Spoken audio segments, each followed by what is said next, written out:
ladies and gentlemen, boys and girls, writers, blighters and flame lighters, welcome along to the Joe Spivey YouTube channel, where we discuss books and little else. And first and foremost, folks, I've got to thank you all for your wonderful praise of my video that I uploaded on Sunday. Those very caricaturing, highly edited videos are very tasking, both sort of energetically and temporally. They are very difficult to put together. They require an awful lot more planning. I don't like writing things out in preparation for these videos, but they require that. They are enervating. They drain the mind, folks, because I have to be so performative and so theatrical, and I have to kind of invert my personality. I'm quite performative and theatrical on here, but I have to be inauthentic, which is obviously not something I'm very good at, because I'm 100% truthful on this channel. So it's nice to hear those travails rewarded. I made the very perspicacious decision this time of making sure that the songs that I use in the video were, as it were, commercially viable and wouldn't get me done for copyright strike on YouTube. So it's still monetized and it's doing wonderfully. So yes, thank you very much for that.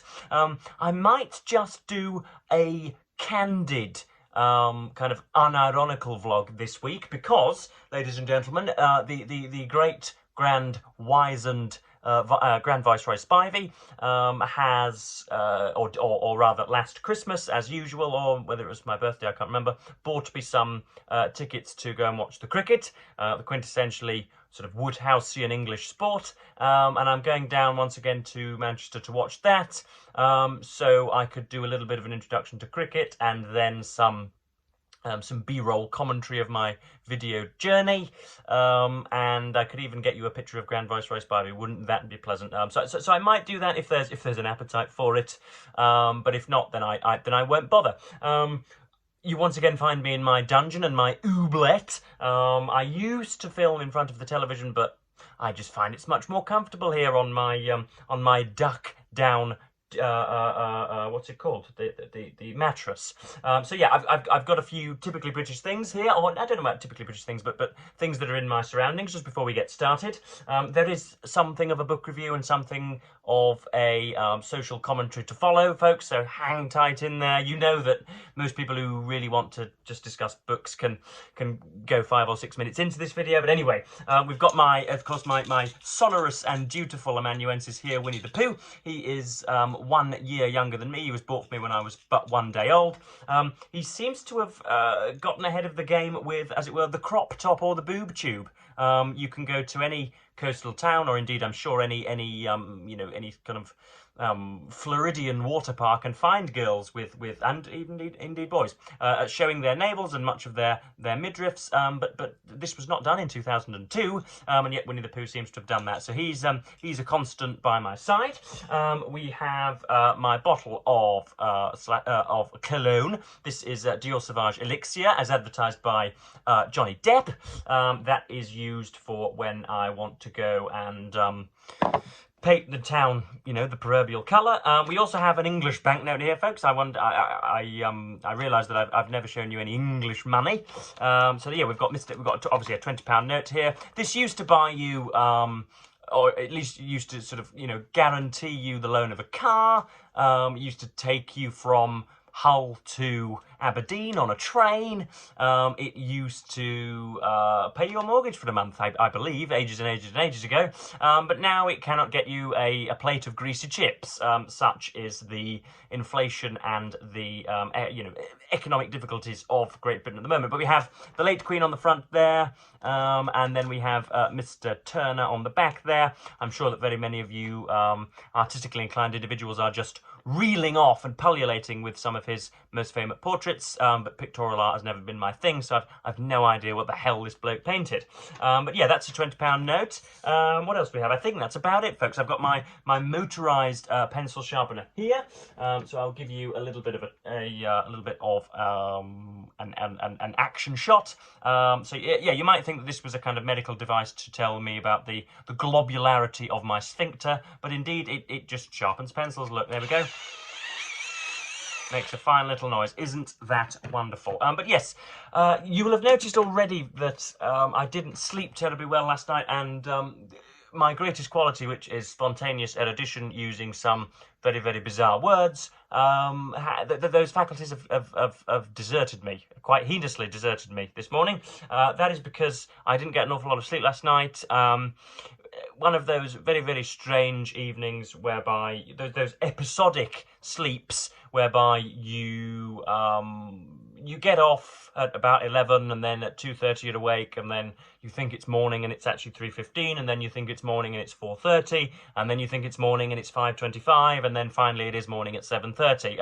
So I haven't had an awful lot of rest, and yeah, words and, you know, their counterparts are, you know, idioms and phrases are sort of troglodytic underlings which, you know, respond to my click and my Saruman-esque summoning, and sometimes they are not as graspable as I would like them, and I'm feeling that today. I can tell already that this video hasn't been nearly as pyrotechnical, as magnificent as per usual, but we shall part that, and I will be, you know, I'll be pressing on, folks, do not worry. So, we do have something of a book review today. I'm halfway through Rory Stewart's Politics on the Edge, a memoir from within.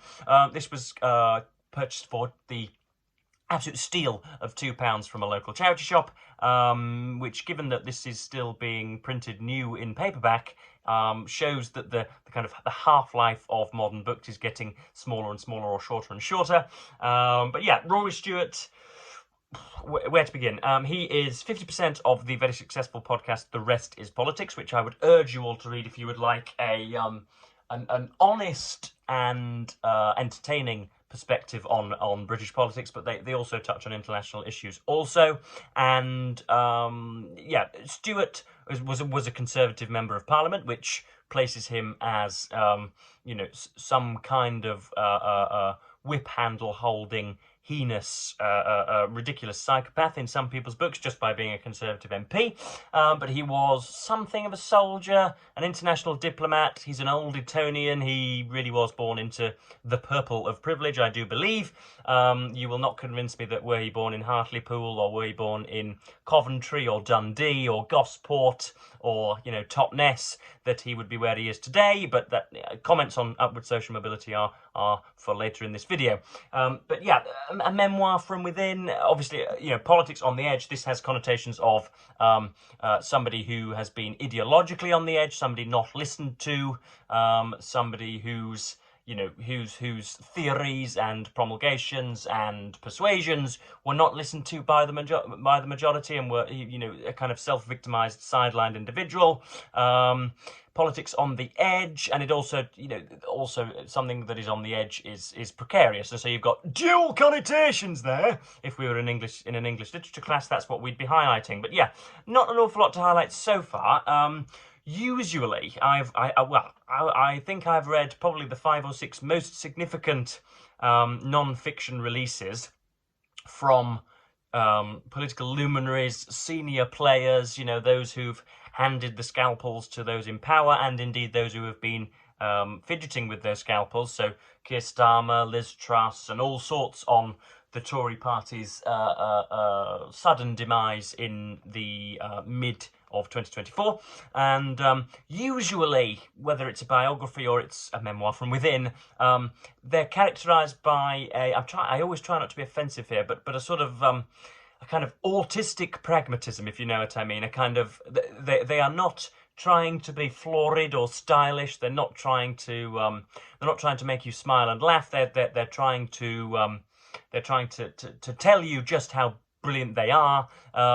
They're using language merely to demonstrate a point, rather than to be, you know, kind of, you know, mellifluous and, you know, entertaining. It's really quite dogmatic often, and really quite cold, and really quite flaccid. But this is literary. Mr. Stewart has clearly done his time with probably Trollope and bits of Woodhouse and bits of who else does his style evocative of? Even bits of who am I looking for? Bits of Charles Dickens and stuff. So yeah, he's clearly a literary man. There are some sections. There are 2 sections in here that I want to read out. But yeah, what are the takeaways? He was a member of parliament for a very, very distant region indeed, a distant constituency, something like Cumberland and Pembrokeshire or something, miles and miles and miles away, right on the Scottish border, the largest and most disparately populated constituency on the map at the time.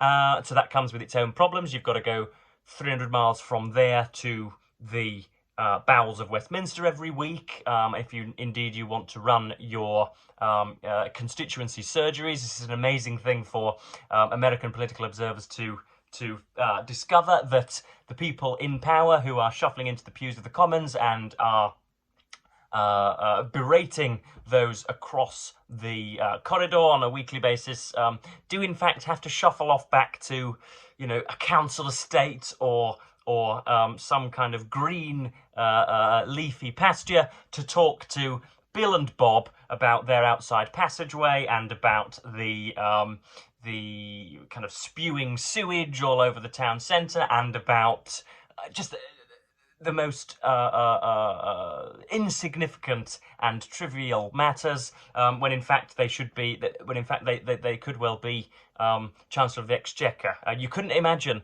Joe Biden sitting in a shed in Wyoming listening to someone talk about their reproductive rights, or listening to someone talk about their gun rights. It's a very strange thing, but it's older than your system, folks, so you better bloody listen.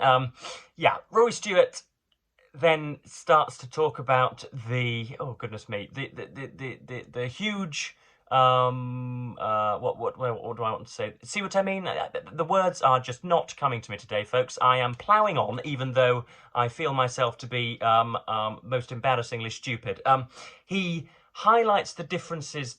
He highlights the ways in which one goes about getting into Parliament, and the skills used to get into Parliament, and how irrelevant they are, or how relevant they ought to be and should be for public office. I.e., you've got to be glib, you've got to be rather thick-skinned, you've got to be self-aggrandizing, you've got to have a nodding association with the truth. All of these quite puerile and immature characteristics that ensure that you get into office, and that ensure that you can kind of duck the sabres and the scimitars when, of the selection process. How those skills that ensure you are elected are useless, or ought to be useless, when you're in government. So you want a governor to be empathetic and wide-minded and quite almost polymathic and very patient. And it is very seldom that an individual who exhibits those characteristics is actually in the halls of power, and how the selection process automatically selects for very, very selfish dimwits or half-wits or dullards or whatever. There's bits and bobs of that. There are two sections that I just wanted to read out. I do realise that this has been woefully lacklustre, folks, and I am obviously I'm bending over backwards in apology. But yes, so this is talking about. This will give you a little bit of a flavour of the style of Mr. Stewart, talking about what David Cameron called the big society. So we're way back in. I haven't even sort of temporally ranged this, have I? So he came into government in 2010, or in and around then anyway. And this was when the technocratic David Cameron ruled the roost. This was before the great kind of suppurating onslaught of demagogic populism came into being, and so it was actually quite a quiet time. There was bits of Afghanistan and Iraq and Libya and Syria going on, but that was the main international concern. You had Barack Obama in the White House, who was obviously a splendid public figure, and but Cameron created this idea of the big society, capital B, capital S, and it's actually contrapuntal to how it sounds. The big society was really a kind of yearning for an improved localism, the idea that government ought not to be run from Westminster and should be run from, regional houses and local council departments and buildings. But this was, Rory Stewart disparages the idea, and you can tell very quickly that it was really just a vote-winning technique. David Cameron had floated the idea of the big society shortly after the 2010 election campaign in a speech focused on giving more powers to communities, local governments, volunteers and charities. Since then, he had continued to describe it as a step change in voluntary activity and philanthropy, and an idea whose time had come. The concept had provoked flattery, hope, resentful fury, grand theories and moral outrage, log frames, satire, a Scotch mist of statistics, a litter of spoofs, and the most elevated paeans of human dignity. Much of the Conservative Party thought it trendy nonsense, and since it celebrated volunteering at a time of austerity, the opposition saw the big society as just an alibi for horrifying cuts. And you can see there it's acerbic, it's well-rounded, it's eloquent, it's gorgeously charged with Stewart's own fury, and yeah, page after page really is like that. That's not just a random kind of spired highlight. That's not a that's not an outlier. That is typical of how Stewart writes. Next up, we have what I just very erroneously tried to describe earlier on. What I pitifully described earlier on as the difference between the selection process and the environment of governance. This is Stewart doing it rather better on the page. I felt the very skills which helped them, the MPs, get elected and promoted, undermined their ability to think clearly about what the country needed. I hated how politicians used the pompous grandeur of the Palace of Westminster to pretend to a power they did not have, and to take credit for things they had not done. I felt all this was at the heart of our failure of responsibility in Iraq and Afghanistan, and the grotesque inadequacy of so many of our domestic policies. So that's that's a little bit of a flavour. I should imagine quite a lot of you have this, because it's a barnstorming, rollicking bestseller, and so I would imagine if you're somewhat interested in European politics over in America, that it might be cluttering up your shelf. So yeah, and if you haven't read it yet, you should. The person that owned this before me clearly did not have a very long attention span, because nearly every either that or they were a very assiduous reviewer indeed, because nearly every page is turned over. So it's as if they've sat down, done 2 pages, and then gotten on with the day. So either they were the CEO at Deutsche Bank, or they were another macchiato swilling Zoomer. So yeah, that's very that's it would be sort of an example of tyrannical newspeak to say that was a review. That was just a kind of a jamboree of my thoughts. But yeah, I'm going to thank you once again for being so effusive in your praise of my satirical video. It makes it all worth it. I have to sort of nurse a headache very many hours afterwards, because I'm doing all of this acting and all of this palaver. But yeah, I'm meeting a friend for coffee today, and I'm journeying over to see Grand Viceroy Spivey tomorrow, so that'll be jolly fun. I haven't done much reading or writing. I wrote once again on my Substack yesterday. I'll leave a link to my Substack down below, so that you sodomized subscribers can pay me some more money. But I wrote about the release of A-level results in this country and the state of the education system, and of course it was cut through with my own personal anecdotes and my own, hopefully, alluring literary style. So yes, that'll be down in the link below as well. I feel as if I've warmed into this video. At the start, I really was positively paraplegic, but now I'm double thumbs up, feeling much better. But yeah, I'm going to go and continue reading Rory Stewart's Politics on the Edge, and apply for some jobs, folks, heaven forbid. But yes, I'm going to thank you ever so much for watching BookTube, and as usual, say goodbye.